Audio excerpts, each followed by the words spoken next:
That's fantastic that a company like Liberty is stepping out. Like I don't think there are too many that are producing that sort of resource. How did that all come about? Do you know, or was it just from the top? They said they wanted to do it. Yeah, I think for a lot of companies now, it's important to get involved with younger students and to create that interest from a younger age, because they're the ones that's going to be the future, I suppose. They're going to be the ones coming into the industry, and it's important for them to get ahead of these things. Yeah. So I think Liberty wanted to give younger students that opportunity. Yeah. Take you back just to what you said about your own experience at school. You know, the first word you mentioned was creativity, which again might strike a lot of people as software engineers. Creativity, it maybe doesn't strike them as being, thinking with those two things. But you love PowerPoint, you love web design. You know, what do you think are the things that young people at year 8, 9, 10 just started post-primary school? What are the sorts of things that you think they should be thinking about in terms of becoming a software engineer? Like I said, if you do have like a creative interest, there's so many different things you can do with software.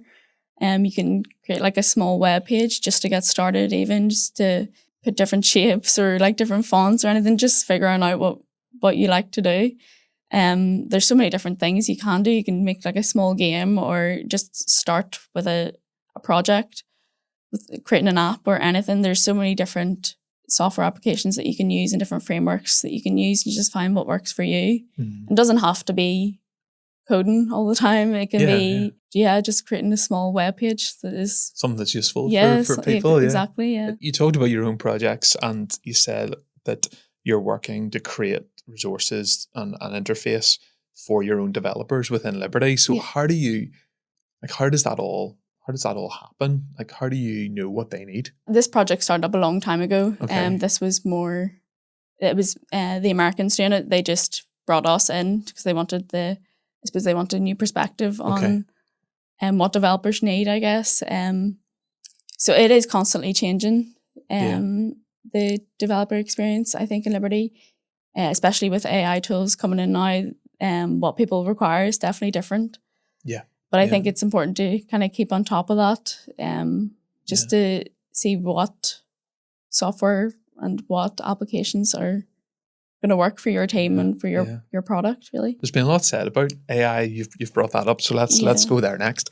And it's saying that there's a potential that we might actually lose some of those tasks that, say, for example, an apprentice or an intern or a graduate coming in might do. What's your opinion on that? I think it's so important to kind of get ahead of it and have a better understanding of all the AI tools that are available to you. I know in work we are encouraged to use it because it's such a rapid thing, and it's constantly changing. It's important to kind of always stay clued in on that, but it doesn't mean that there's not going to be those apprenticeship roles, I don't think. I think it means it's going to be more because they want younger people who have a different perspective and are probably using AI tools every day. I know that ChatGPT and everything is very commonly used amongst younger people now. So I think them having an understanding of that is very useful for software companies, and I think they can benefit from apprentices in that way. Yeah, you're through your apprenticeship now. You're an associate software engineer, is that right? Yeah, that's right. So you've got this permanent role now with Liberty, which is great.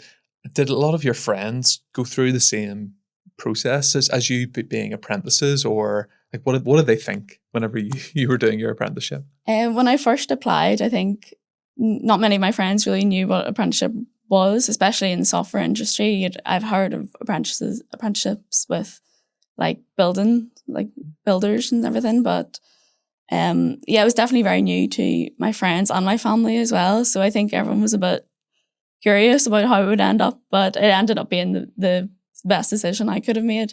And I know a lot of my friends kind of looked at me and were like, oh, I wish I'd done something like that, because they were doing their full-time degree and then had part-time jobs as well. So they were probably working a lot more hours than I was. They were spending their whole time during the week working on their uni stuff and then basically working full-time at the weekends. So they found it very hard to kind of balance those two things, whereas I had my dedicated day for uni and I had my dedicated days for work, and then I could do whatever I wanted on my weekends.